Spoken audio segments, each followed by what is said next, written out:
Hello and welcome to the Mayoral Hustings for students in Manchester. It's great to see so many of you here, even if it is online. The Greater Manchester Mayor has a wealth of unique responsibilities and powers, as well as representing the city and its citizens nationally as an ambassador. With us tonight, we have Simon Lepori, candidate for the Liberal Democrats, Melanie Horrocks from the Green Party, and Andy Burnham from the Labour Party. Thanks for joining us, guys. The Mayor is responsible for Manchester's police, transport such as bus services, housing and city planning, working with the Greater Manchester Combined Authority to make your city work for you. The powers of the Mayor are special in that their powers and responsibilities are devolved from central government, which basically means that Manchester has more control over its own affairs than other cities might do. This makes the mayoral election incredibly important because they can have a huge impact on your life and your future here in Manchester. The election will take place on the 6th of May, and with us today we have 3 of the candidates ready to address the questions that you, the students, have had for them. You might have seen on social media that we asked you directly what you'd like to ask them about. So all these questions are ones that you've decided are most relevant to you and your student experience. As a student, you are an asset to Manchester. You live, study and work here during your time at university, and when you graduate, many of you, or us, will enter the workplace here.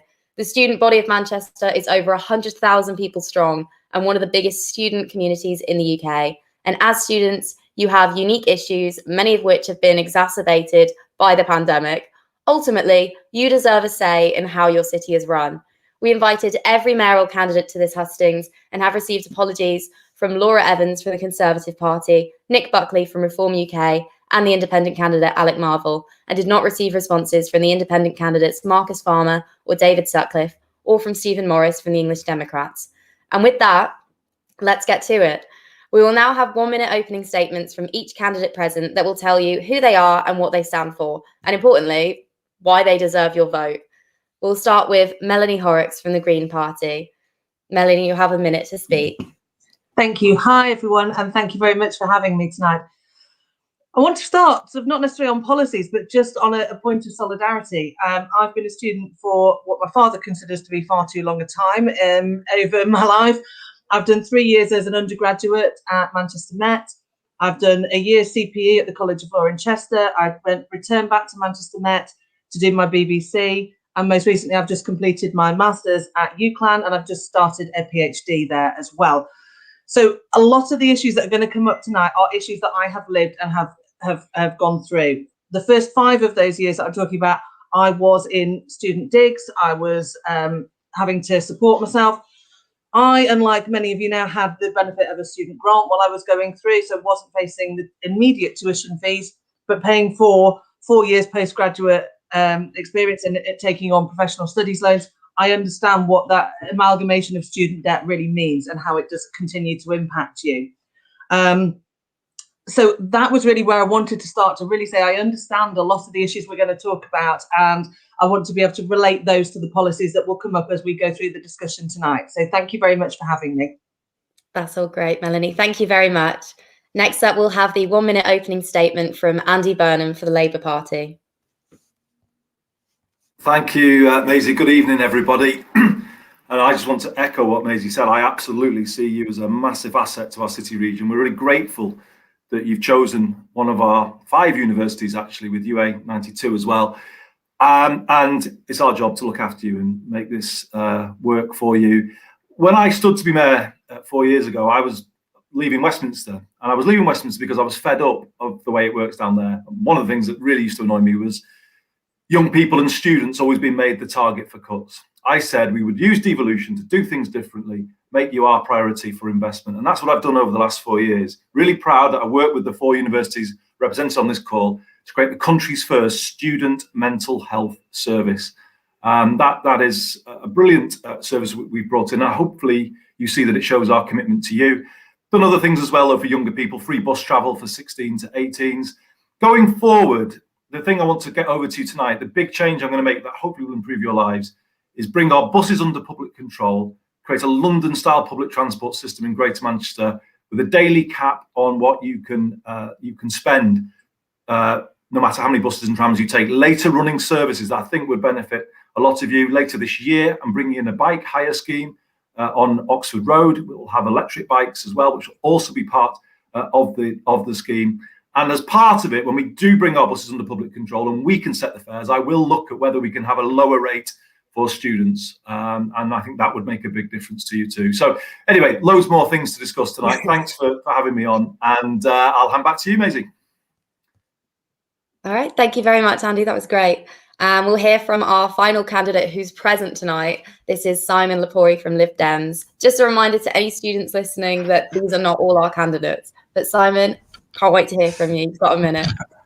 Thanks so much. And thank you all for tuning in, and thanks to the organisers. I mean, I'm one of those that's always banging the drum for people to go and vote.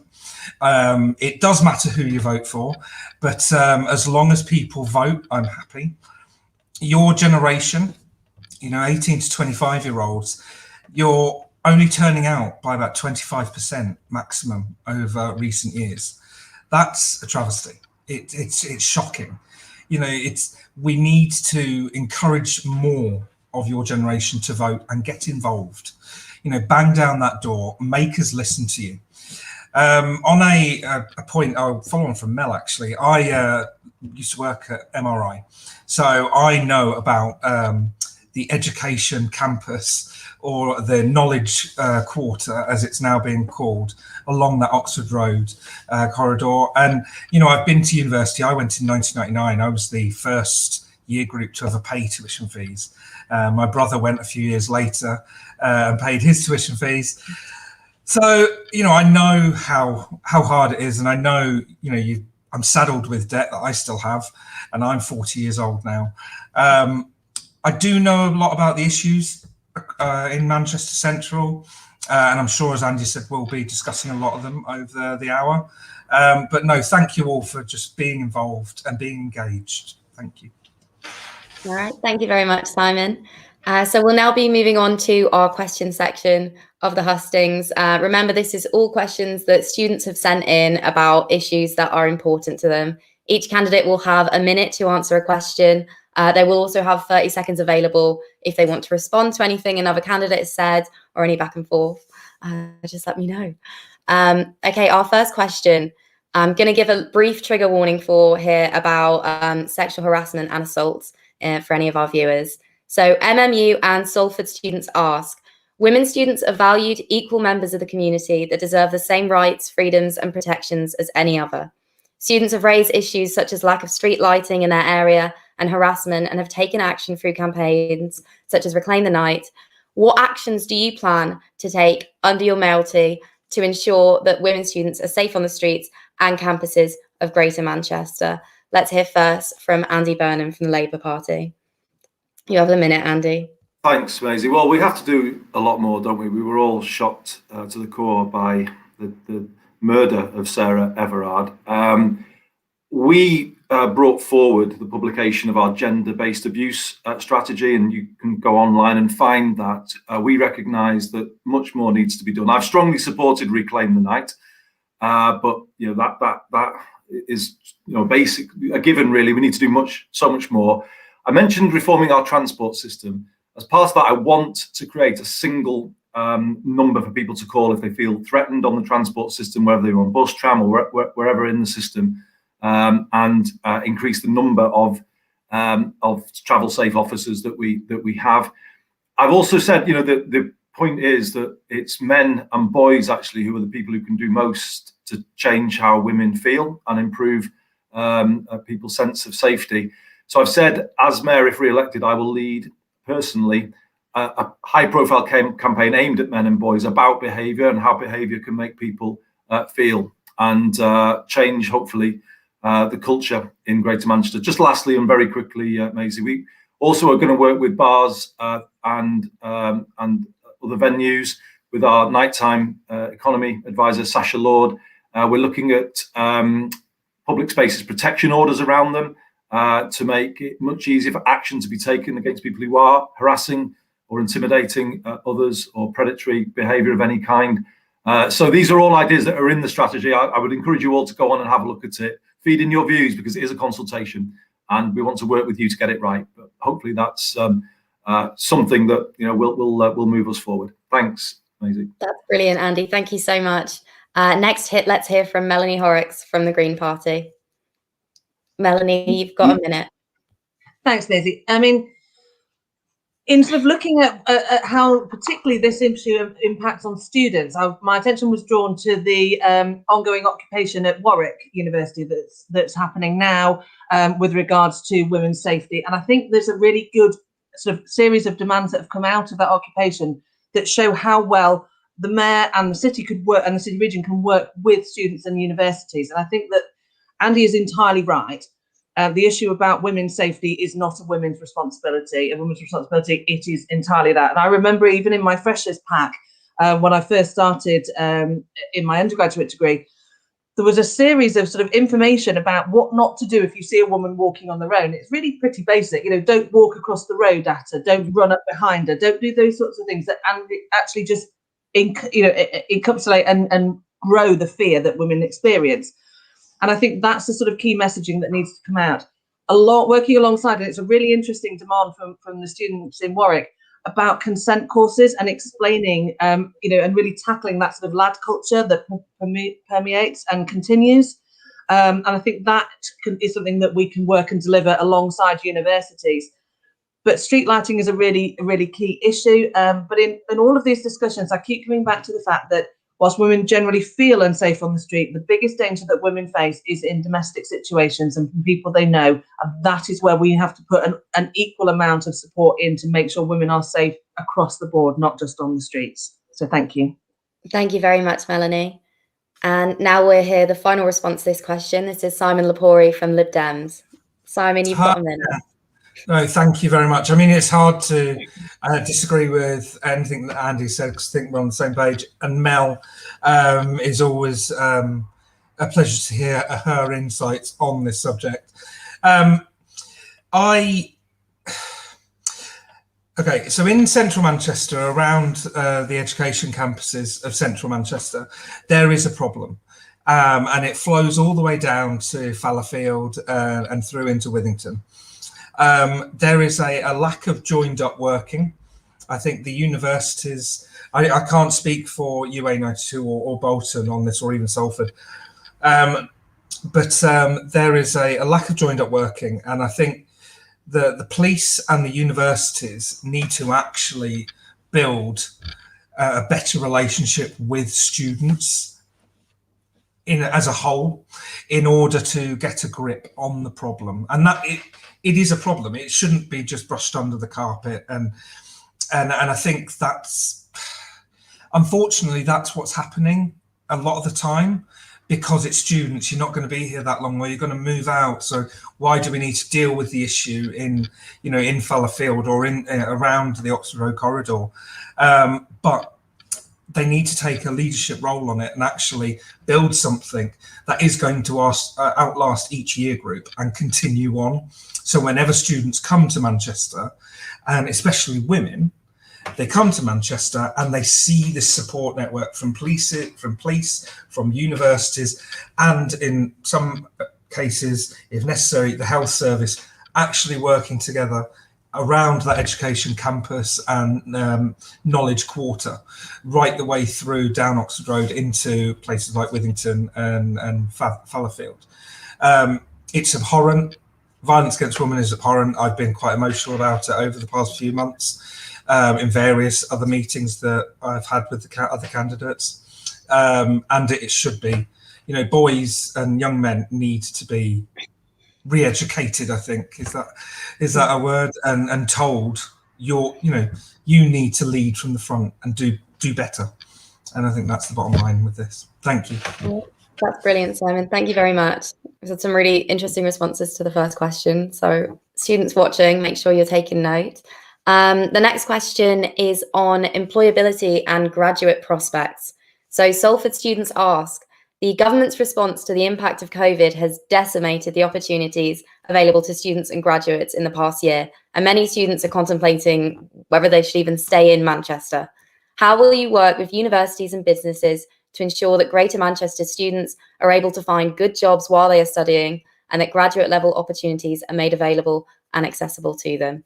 We'll start with Simon from Lib Dem. There he goes. Welcome back. Yeah. Got a minute.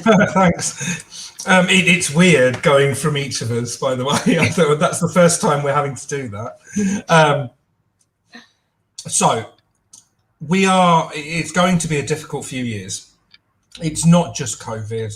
There is going to be the after effect of Brexit, and I'm not going to bang on about it like you'd expect a Lib Dem to. But the two things coming together are a perfect storm.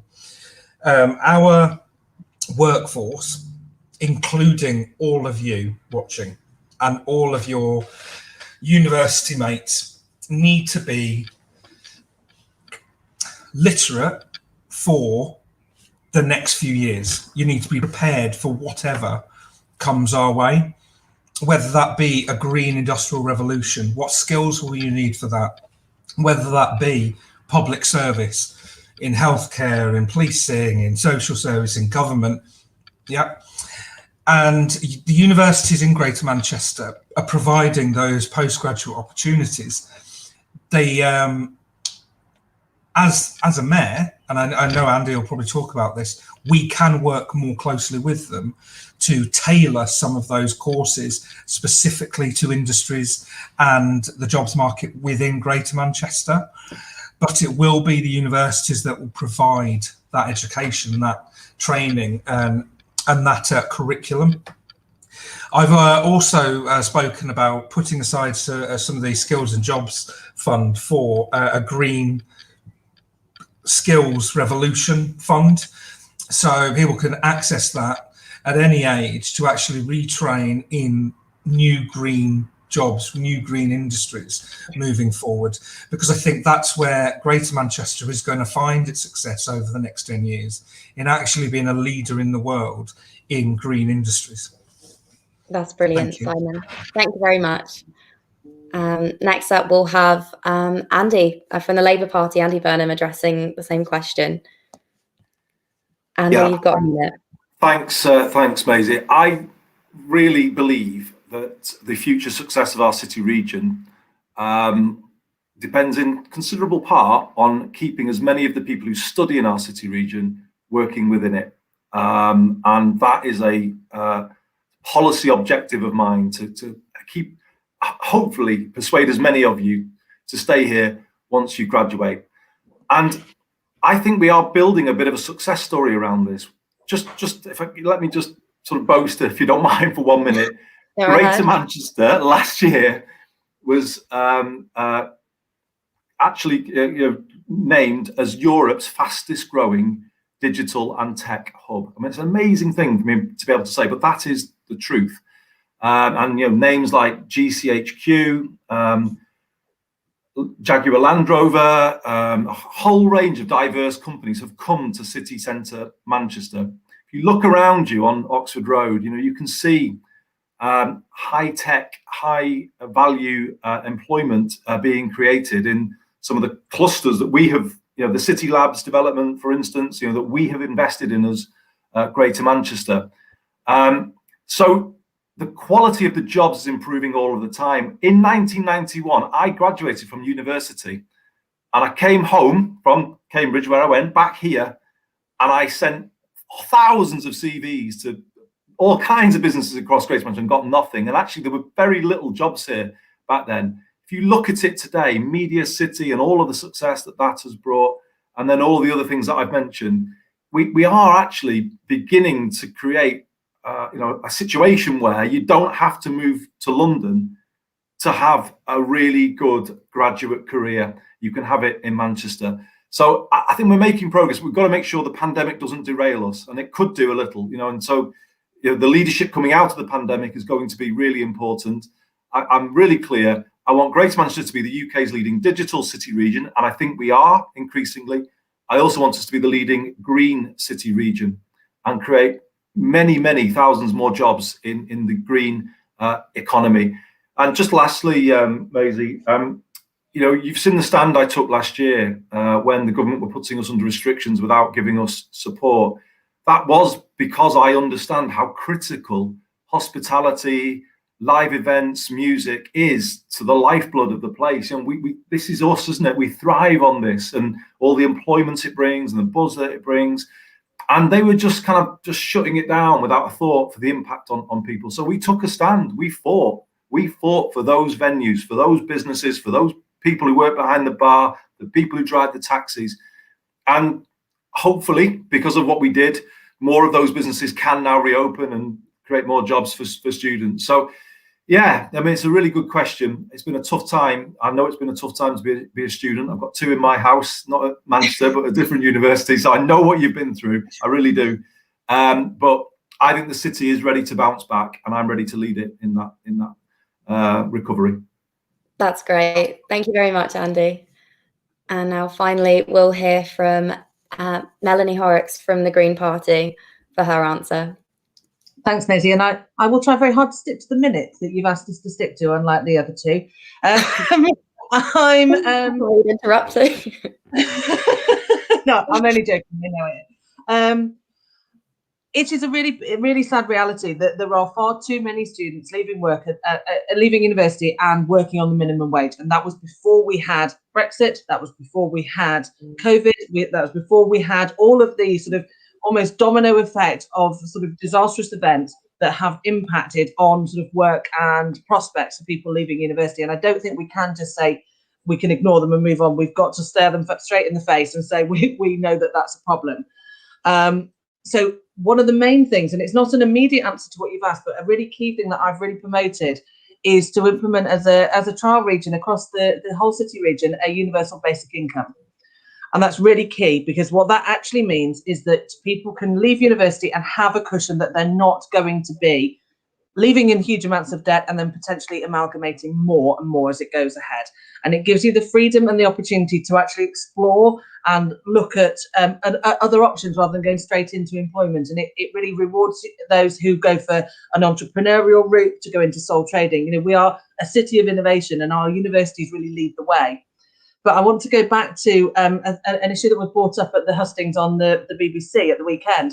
And a software and app developer called Jamie was talking about the fact that a lot of people leaving university at the moment in that sort of innovative technology, things have moved on so quickly and so fast that you're almost graduating with and a little bit out of date. And he was talking about a sort of 12-week boot camps that he could put in place to really upskill people who, you know, and get them ready to work in his industry. And it really struck me, actually, that's the sort of partnership we need to be developing. And universities have great relationships with some onward employers, and they come to your careers fair and they do that. They shouldn't just turn up once a year, set out a stall and say, we're going to employ 7 people. Could you be one of them? They need to be having those initiatives and working and developing in a boot camp style way, and actually having a universal basic income to make sure people are able to afford to go through that scheme is really important. So that's the two-prong approach I'd have in relation to that. So thank you. That's great, Melanie. Thank you so much. We've got our third question now from students, and it's on sustainability.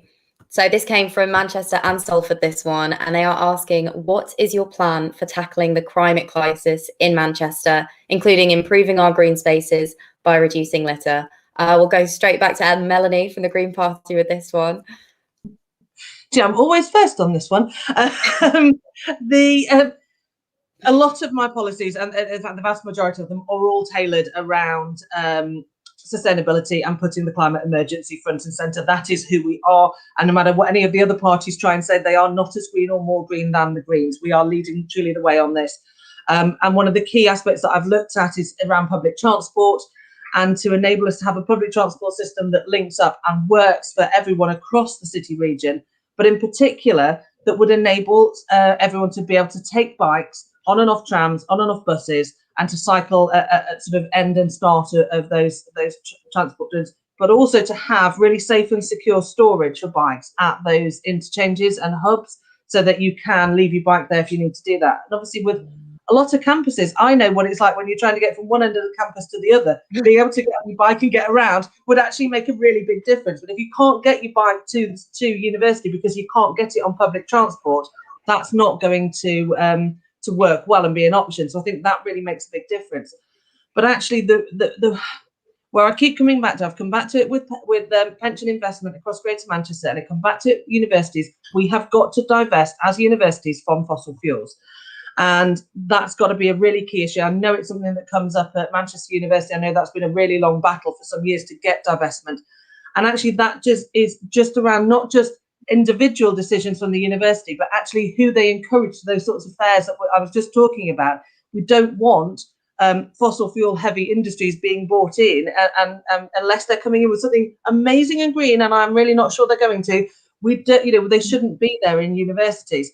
We should also be looking on a slightly off-topic thing about whether we have got arms manufacturers and other sort of deeply unpleasant type of industries present at universities, and those being offers to students. But as I said, that is slightly off-topic. I do that. Divestment is massively the key, and policies that really encourage and put the environment first have got to be at the top of the agenda. Thank you. That's great. Melanie, thank you so much. Next up, we'll hear about sustainability from Simon Lepori of the Lib Dem Party. Thanks. I'll try to keep to a minute after my spanking from Mel there. And that means you too, Andy. So sustainability, again, myself and Mel are pretty in step on this.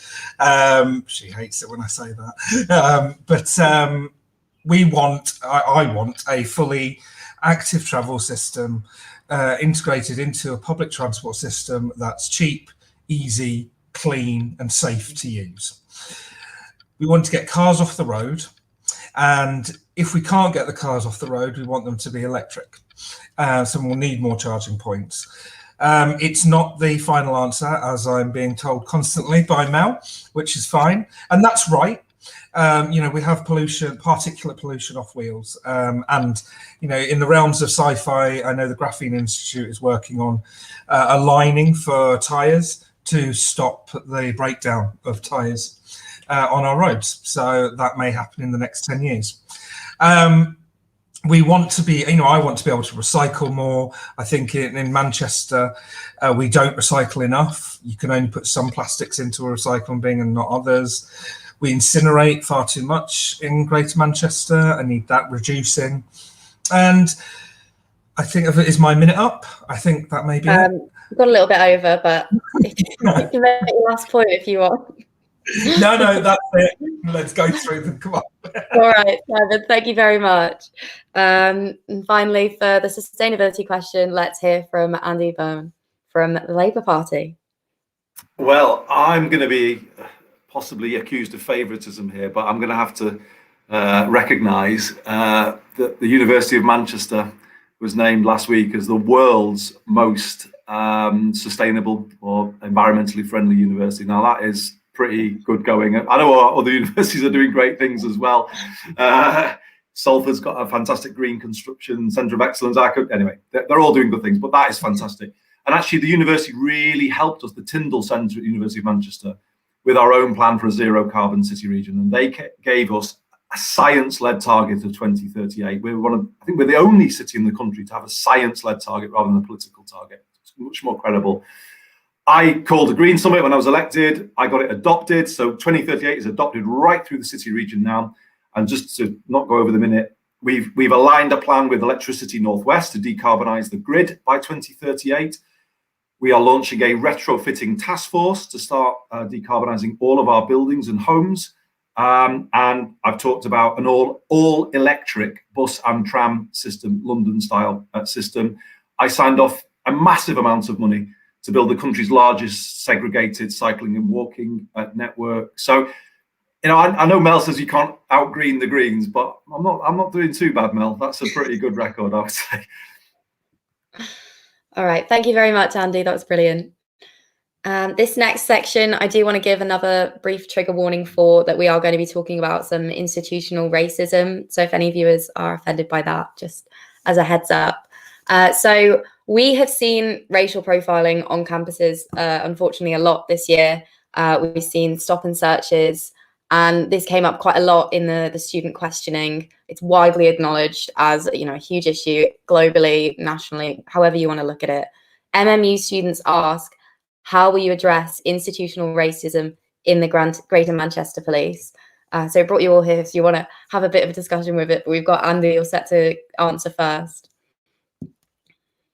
Yeah, it's a massive issue. I remember the incident. I think I'm right in saying it was a private security service, was it not, or that was involved in that incident, and it was a very unsavoury incident. I know the concern it caused, but we've had other, high-profile incidents where the black community, particularly, but other minority communities have felt that there is a disproportionate use of police powers against the community, and it's not just felt. The evidence says that there is, and we are like other big cities where that sadly is the case. So the question is, what are we doing about it? Following Black Lives Matter last year, we had a sense in the city region that we needed to kind of be more deeds, not words. We do pride ourselves on being a city region of equality, diversity, but actually sometimes it can just become parroted, and it needs to sort of move more into the territory of actions, not paying lip service. So we stood up the race equality panel. So Greater Manchester now has a race equality panel at the GM level, and one of the first tasks I gave it was to oversee the publication of the first race equality in policing report, and that is being considered by the panel, and it will appear, I hope, in the next month or two, so that we can at least have transparency about the figures, about the use of police powers, stop and search you mentioned, taser, discharging of taser, a whole range of other things, and there can be an open debate about those things, and it can be challenged as to why those powers are being used in the way that they are. So, and Greater Manchester Police, to be fair to them, absolutely have not resisted this in any way, shape or form. So that hopefully, Maisie, is an answer to the question, but obviously there's more to say on this crucially important topic. That's brilliant. Thank you very much. Simon, would you like to talk next for the Lib Dems? Yeah, I think Andy's said a lot about what's going on in Greater Manchester, and I think we all agree with that approach.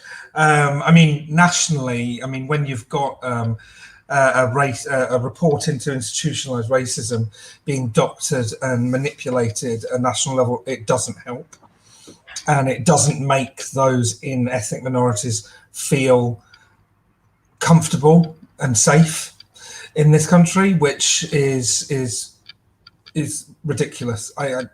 When that came out and all the stories followed it, I think I was just shocked, but at the same time not shocked that this government would do that to cover up its own failings. I know Mel will probably know more about stop and search. I've never been a fan of it, and just to put this into context, I grew up in St Albans as a child, so I lived through the Stephen Lawrence 90s, and I remember going into London with, ethnic minority mates, black mates, and they being stopped and me being pushed along. No, it's none of your business, keep walking. And it's like, but we're all together. Mm. I think stop and search it was intended to reduce knife crime, reduce crime, but it just became a watchword for racism because more young black men get stopped and searched. That's just the bottom fact of that. It's, there's no evening out of that. And I think Mel will probably be able to, do you want to come in? I don't mind being interrupted, Mel. I don't think the figures have balanced out at all over the past 20, 30 years. It's something that, yes, we do need to stop knife crime. We do need to stop all this, but if you're just going to do something that's going to disproportionately affect one group of people, then it's not going to have the desired effect of reducing crime. It's just going to, pardon my French, piss off people. And that's what it's done. Inflamed communities into protest, rightly so. But I'll leave it there. The criminologist amongst us will be able to discuss it more. Yeah, Mel, what are your thoughts on it? Well, just to start at the university, obviously it's horrible to see reported in the tab yesterday that 5 Manchester University security guards have now been investigated this year and 2 charged with racially aggravated assault. That is not acceptable in university. Looking at the police more widely, I spent 6 years as a senior lawyer with the Independent Police Complaints Commission. When I started at the IPCC, the sort of most frequent question and the biggest issue that was always coming up, always needing addressing, was the inappropriate use of stop and search with regards to particularly young black men. When I left the Independent Police Complaints Commission, the biggest issue was the disproportionate use of stop and search against young black men. It just didn't change. It just didn't get any better. And I think part of the problem is we have repeatedly, after sort of, issues have been done, after the Stephen Lawrence inquiry, after the Leveson report, there's been a lot of reliance on the police to fix themselves. And I think that is where we have some of the problems, because actually, my experience from being at the IPCC is that the police quite often get it wrong when they're looking at what are the issues that concern the public. And I know that I've been asked sort of with huge fanfare to look at very high profile matters where actually it is the low level issues that are just day to day that grind people down and grind communities down are much more impactful and need to be addressed. So actually it's about getting in people from external to the police who aren't part of that culture and aren't part of that, well, this is how we do it mentality that actually is still very rife within the police, and getting in anti-racist workers to actually look at and address that sort of institutional racism. And I think it's really key to acknowledge that there is institutional racism in a lot of a lot of organisations across the UK, and we can't actually fix the problem until we accept that. But also part of what I want to do is to empower students and other people to know what to do if they see incidents like that. And I've quite often directed those going on protests to publications that you get from lawyers and from other sort of support organisations on what to do if you see issues of what you would consider to be police brutality, and how to act and how to record that and how to complain. And actually a way to deal with problems within the police is to empower those who give their consent to the policing. That is the entire basis upon which the police operate in this country, is policing by consent. For us to give them their consent, we need to know how to deal with what we see issues that are problematic. And that's a really key balance, to put the power back into the hands of those who feel that they are victims and being prioritized, and then to listen to them and have opportunities for them to be heard. So thank you. Thank you so much. That was a great discussion. This next question is another one from MMU students who ask, the police crime sentencing and courts bill is currently on its way through Parliament. Provisions in this bill target Gypsy, Roma and traveller communities, hand the police an extraordinary amount of power, including to stop and search, as we've discussed, and severely clamp down on protests. Students in Greater Manchester are passionate, driven and politically active. How will you ensure that their freedom of speech and expression and their right to protest is protected in Manchester? Let's hear from Simon first. So the Liberal Democrats voted against it and will continue to vote against it simply because it's walking all over our civil liberties. And that's the bottom line. I mean, for us, there's no debate. The bill is wrong, and it shouldn't have all of those extra powers in because they're not needed. And I think it's a government running scared of what to do post-COVID and trying to stifle down and stamp out dissent and protest and questioning. We are a country of debaters and protesters and people who question. That is our right to do so. It is a right that many around the world don't have, and if we all stand up and start banging the drum and shouting about it, they are going to have to listen. I mean, my grandmother is nearly 90 years old, and we've got relatives that were suffragettes, and I cannot imagine this country where we can't protest, whether it's a one-man protest like Steve Bray for 4 years screaming at Parliament about Brexit, or whether it's Black Lives Matter taking over a town square and standing up for something. And I think it just further reiterates the demonization of progressive politics by the right. That's what it's done for. It's not, I mean, we could have another three-way debate on this, because it's not it's not something I don't think you're going to get much disagreement with here, or from all three of us. I mean, I wish that, and I mean, this is a political dig, but not necessarily Andy. I wish that, you know, Keir Starmer had actually stood up a little bit stronger on the matter. They were going to abstain on the bill. They ended up voting against it. But the fact they were even considering the abstention was a bit annoying. I was like, and I mean, the other argument is there was a lot of stuff in the bill that was right. There was new, you know, rape prosecution points within the law. There were new ways to deal with different crimes. But it was just that stifling of our civil liberties that meant we couldn't vote for that bill, because it would just shut the door on so much history in this country. But I don't know how the other two will talk about it, really. Thank you very much, Simon. Andy, would you like to respond to what Simon discussed about Keir Starmer, or just answer the question? Well, no, I think Simon possibly answered the question by saying there was a mixture of stuff in the bill, and certainly someone who's been in Westminster, that was often a difficulty where, you know, but they came to the right decision, and they voted against it. But I just wanted to say something about the city that you are all studying in, the city region, if you don't mind, just a little bit of a pride, really, historical pride. You know, 200 years ago, people came from all parts of Greater Manchester, Bolton, everywhere, Lee, where I'm from, on a day to protest about people's civil rights. Obviously, people were shot dead, killed, and that's commemorated in the city centre of the Peterloo Monument.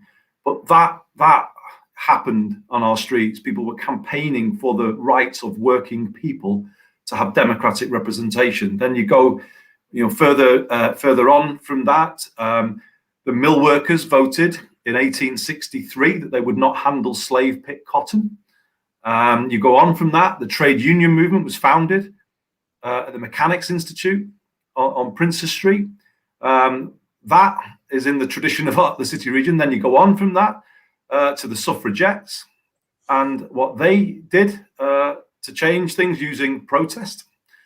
You can actually, I mean, you can trace this line right the way back. And Manchester has been that radical city challenging the London establishment and doing it through people using their right to protest. And we know that's in the DNA of our city. And we handle protests very carefully. I mean, obviously, occasionally it's difficult in terms of how things are done. And I do think there is a line that protesters need to recognise, you know, where rights to protest start to impinge on other people's health and safety. I think there is a line. However, we are a city that recognises the right to protest, that supports people's right to protest. And correctly, this bill was opposed by the Labour Party, by the Liberal Democrats and others. And I think it's a really important stance that we're taking. All right. Thank you very much, Andy. Melanie, what do you think of it? Well, yeah, Andy saying others, it was, you know, Caroline Lucas was absolutely adamant that she was not going to stand. Sure, sorry, I like Caroline a lot, Mel. I wouldn't, yeah, absolutely. Yeah. I just didn't know for sure, but I'm yeah, no, if there's something that you know, that's along those lines, Caroline will have voted against it, don't worry. She is absolutely a moral compass for the nation, as is seen by people just now tweeting randomly, can Caroline Lucas just please now take over? So absolutely, she did. In part, Andy stole some of my answer, and written on my notepad is Peterloo, suffragettes, and the women's strike at the Dagenham Ford, riders. A lot of our rights, a lot of our liberties that we've got, particularly as women, have come from women standing up in protest and saying, we're not having this. And I am incredibly proud of the fact that I have spent an awful lot of time standing on our streets, walking through our city in protest against Brexit, in protest against various issues of racial abuse that happened in my community before we got into last summer's Black Lives Matters protest. I have protested a lot of issues, including divestment and requests for divestment of pension funds across Greater Manchester.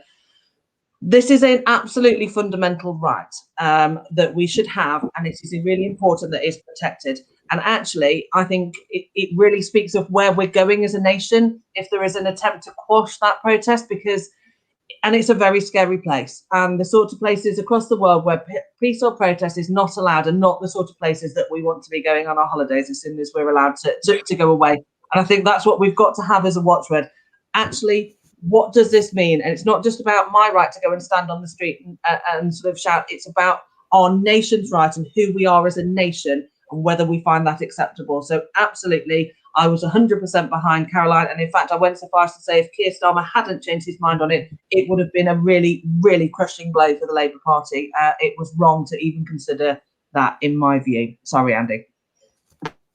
All right, thank you very much. I'm going to actually shorten your answers now because I've got a few questions left that I want to ask you. So this next question is kind of a package deal. So it's about disruption to university education and tuition fee refunds. So Salford, MMU and Manchester students ask this. It's clearly very important to us. Greater Manchester has a population of over 100,000 student voters whose education has been greatly disrupted by the COVID crisis. Students from our universities feel like they've not received value for money this year and have been mobilising through campaigns such as Ease the Fees, We Belong and NUS Students Deserve Better. Do you believe that students have received value for money, and how would you support students in their campaigns for tuition fee refunds? And in general, what's your position on the cost of higher education? If we could try keep it to a minute, and I will cut in. Simon, would you like to start?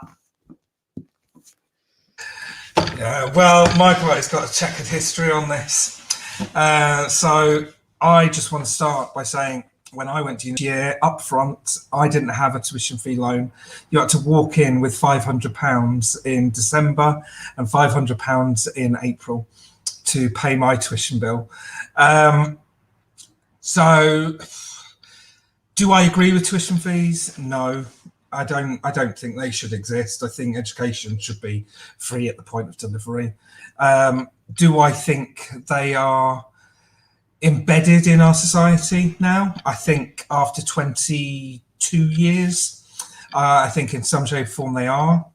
I mean, the debt mountain that's been created, and it's not just for you, it is for government, means that any government coming in trying to reverse that or refund anything is going to come a cropper. I would like to think there was a way we could make university free again. I'm going to have to go Simon. Yeah. Sorry. Make a final statement for it. But I mean, you've had a rough year, and I mean, to be fair, most of you haven't been charged for your rent when you've not been in student halls. And I think, to be fair, that's the first thing that needs to be rectified. You've got student loans that you've used on accommodation that you didn't need.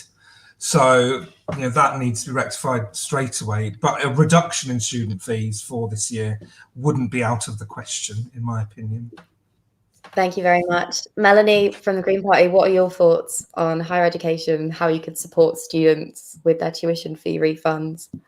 Yeah, absolutely. I mean, I want to make clear that the Green Party have never supported tuition funds. We've never ventured into the dark side, and we've been absolutely unequivocal on that at all times. There should be no tuition fees for university.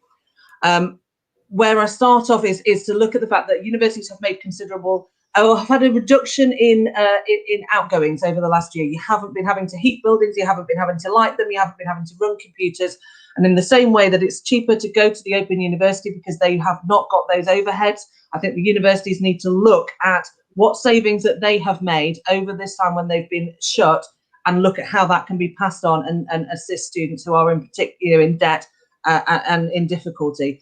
And that's also before we even get to the huge amounts of reserves that universities have often got in their coffers before those savings were being made. So I think that is a really clear starting point. Secondly, I not just tokenly say I support the University of Manchester rent strike. I have been in contact when things have kicked off and you've been in occupation with young Greens who have been inside buildings alongside you to say, do you need actually legal advice? Can I support you on an ongoing and real basis? So absolutely, I have got a proven track record that I am there with you protesting for your demands, and a rent rebate is obviously demand number one, and I agree entirely. Thank you. Thank you very much, Melanie. And finally, Andy Burnham, what are your thoughts for Labour Party? Well, yeah, Simon was needling me a moment or two ago about the policing bill, and I tempted to sort of get into a big rant about Lib Dems and tuition fees, but he acknowledges, I think, the mistakes were made there, so we won't go there. I mean, fees are too high anyway. Tuition fees are too high anyway. I think hopefully we can all agree on that. But they're certainly too high in a pandemic. Definitely, no question. And as I say, I've seen it. I mean, I've got a daughter at Liverpool University, sons at UCL, and definitely they just haven't had what they've paid for. You know, and you haven't had what you've paid for. It's just straightforward. You know, we've all been sort of sacrificing things over the last year, but you're at a stage of your life where you are making a life-changing investment, and that should be recognised. And I think if we can agree one thing tonight, you know, we should all of us say there needs to be a national campaign coming out of the pandemic, not to force the universities to pay, because I'm not sure they have actually got the money to do it, to be honest. I think it's got to be a government decision to give you all a rebate on your tuition fees. That's what I think should happen, recognising that you have nowhere near had the value out of that £9,000. No way on God's earth. I think they should be halved at least, but probably dropped even lower. So the political parties need to get a bit more vocal on it, I think. I thought there'd be more of a campaign on it, and there really hasn't been one, has there? I know you're campaigning. The political parties need to get a bit stronger, I think, behind you. And, you know, if Mel and Simon are up for it, I'm up for it. Let's get a Greater Manchester campaign together for a national rebate in your tuition fees. If you're all up for it, let's do it. Let's take that forward. From the students with that one, I don't think you'll meet any qualms from us. Thank you all so much. I'm here for that, Andy. Let's get it done. Look at this little collaboration. I love it. So this final section is on affordable student housing. Simon, you already kind of briefly touched on this a moment ago, but Manchester students ask, during COVID, students have been thrown into uncertainty and landlords have been unamenable, often refusing to release students from contracts and receiving little support from the City Council. How will you support student renters, ensure that student housing across Manchester is affordable? Melanie, would you like to start? Yeah, I've talked quite a lot about just how to look after renters across Greater Manchester in general, and that would include students in that. And that would be to start lobbying and making a call for rent control to come within the powers of the Greater Manchester Mayor. Because I think at the moment there are far too many people making a huge and amazing living out of the people who are in most desperate need of housing. And I think that is not something that should be supported or allowed to continue. So that would be where I would start.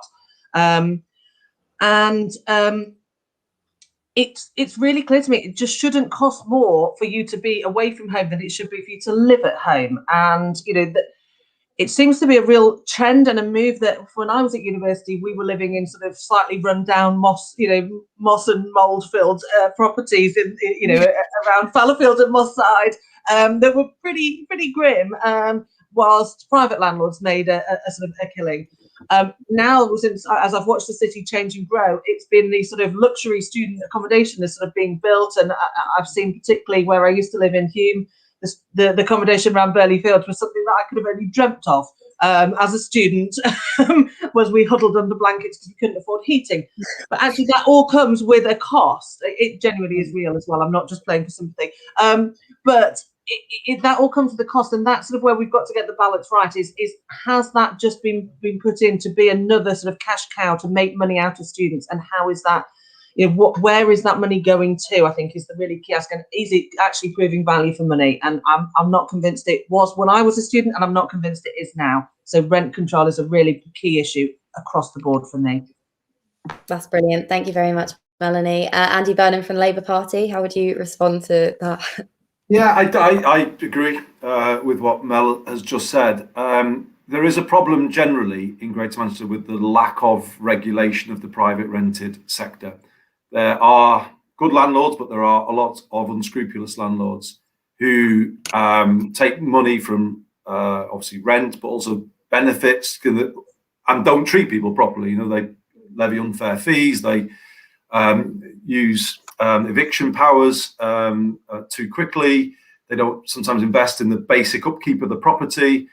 So, and I think students receive the real sharp end of all of that practice. My brother was at Manchester Metropolitan University. I remember the 90s well in Fallowfield, and some of obviously what students have to go through. So I would support a bill in Parliament to regulate the private rented sector and rent caps. However, recognising that's unlikely in the short term, we are bringing forward, and we have funded it, a Greater Manchester Good Landlord Charter, and it will be supported by landlord licensing in our 10 boroughs. And at the very least, we want to have a set of principles so we can separate the good ones from the unscrupulous ones. And from a student point of view, you'll be able to see the ones who won't sign up, and that will help you make sense of the what is a very difficult market to navigate at the moment. So I think we need to really work with you to drive up standards in the private rented sector, in the areas where students tend to be concentrated, Rusholme, Fallowfield, Hume, those areas. And the Good Landlord Charter is a serious initiative to hand a bit of power back to renters and tenants. That's brilliant. Thank you. Simon from Lib Dems, what do you think? Yeah, I mean, I think we're all in agreement on this. I mean, I remember my student houses that I lived in. Some of them were a bit, yeah. So I can sympathise with both of them on here, and some of you and some of your colleagues, Maisie. But I mean, I kind of like the student towers. I think they're a good thing, but as Mel said, they need to be controlled so they don't get out of control rent-wise, because those student towers are clean, accessible, warm, things that, as Mel has alluded to, myself and Mel never had when we were at university. I mean, that last £5 in your pocket, do you pay for a gas top up, or do you pay for a round of drinks? So but we need to have rent controls across the city region, and I think the Good Landlords Charter will be a good first step. Having buy-in, and I think that one of the things from that will be the universities can take a lead and say these landlords have been certificated with this charter, and what you'll find then is all landlords will want to have that certificate, because if they're not getting people fill their property because they're not certificated and not being advertised by the universities, then it wouldn't be a natural flow of landlords upgrading themselves to get that charter sign off so they can get into the university advertising for homes. So I mean, that would be a natural first step and a good step across Greater Manchester. Thank you. That's brilliant. Thank you very much. So we've had some great discussion there, some great answers to the questions that students asked. I personally cannot wait for my ceiling holes to be filled in by my landlord. It's been 7 months, but I'm afraid we are coming up to the end of our hustings. So we now do our closing statements. Each candidate will now have a minute to make them, and we'll start with, and this is a strict minute now because I've gone over. We will start with Andy Burnham of the Labour Party. Andy, take it away. Well, you know what? It's been a great hour, actually. Thank you. Brilliant questions. Well chaired, Maisie. And as you all have heard, the three of us agree on a lot. And I think we also agree it's disrespectful of the other candidates not to be here. It's anyway, you are important to us. As I said before, you're an asset to our city region. We need to do more to secure your safety, good housing, affordable transport. But I hope in what we've already done, particularly the Student Mental Health Service, which, as I say, is a UK first, that says that we do recognise our responsibility to you while you're in our city. So obviously my pitch is to continue to build on the work that we've done to build that London-style public transport system. But what I will just finish by saying is I have shown over the last 4 years that I can be a really strong, powerful voice to hold the government to account, to stop them treating the North as second-class citizens, as they like to do, to get what we deserve in terms of the investment in the North. Manchester is getting it. We are changing. We are getting a much better deal than we've had before. That's because of a strong mayor in position. I'm be grateful for your support to carry on working with you and continue to build this place we all love and this place we all now call home. Thank you, Maisie. Thank you, everyone, for tuning in tonight. Thank you. Thanks, Andy. Next, we have the closing statement from Simon Lepori of Lib Dem Party. Thanks so much, and again, thank you to Andy and Mel. It has been a pleasure over the past 12 weeks. I've just thoroughly enjoyed myself with them both because we've been to everything, and but I'm not going to reiterate anything that we've said throughout this evening. I am just going to say to you all what I opened with. Only 25% of 18 to 25-year-olds vote. You all have 2 ballot papers this time. You've got local council in Greater Manchester, and you've got a ballot paper for one of us 3 and the other 7. So go and vote. Make your voice heard. Turn out. Be heard. Be counted. And I would just urge you all to, your polling station is just up the road. If you don't know where it is, you will have got a card and it'll have the address on it. It takes less than 5 minutes to go and vote. So I urge you all to go and use your vote. Please do. Okay. All right. Thank you very much, Simon. Lovely talking to you. And finally, let's have the closing statement of Melanie Horrocks from the Green Party. And thank you, Maisie. And really, thank you, everyone, for organising the event. Thank you for chairing it, Maisie, so well. And thank you to everyone who's turned up. And I think really a very similar message to Simon. Politics isn't always the fun of us all sitting around and having a debate across the parties. Sometimes politics is just the sort of the day-to-day grind. But anyone who tells you that politics doesn't affect them is wrong. Politics affects how your buses run. It affects, as I say, whether your hole in your roof, Maisie, gets fit, the ceiling gets fixed, or whether it doesn't. All of these things, I know, let's hope so. All of these things are politics. Even down to the price you pay for your pint, that is still politics. And that's why it's really important that we really do encourage everyone to get involved. Part of what I've talked about elsewhere, and I've done quite a few hustings with young people as well, is to say, just understand, and how I would like to actually really work with those groups to try and instill in them an greater understanding of how politics works. And that's really what I would sort of put as a final appeal, is to get in touch with the local political groups within your university. I know there are Young Greens in all of those student unions. I know one of the members of Bolton SU is standing as a local councillor for the Green Party. Go and speak to Paris, have a chat to him, find out why he's standing as a university student and a young man. And that's it. When you've got those understandings, but please go out on the 6th of May. It won't take you long, and please go and vote. Ideally for me, I think I did quite a good job. But actually, just vote. That's a really important thing. So thank you very much for having me, and thank you very much for listening tonight. I really appreciate it. Thank you very much, Melanie. Thank you.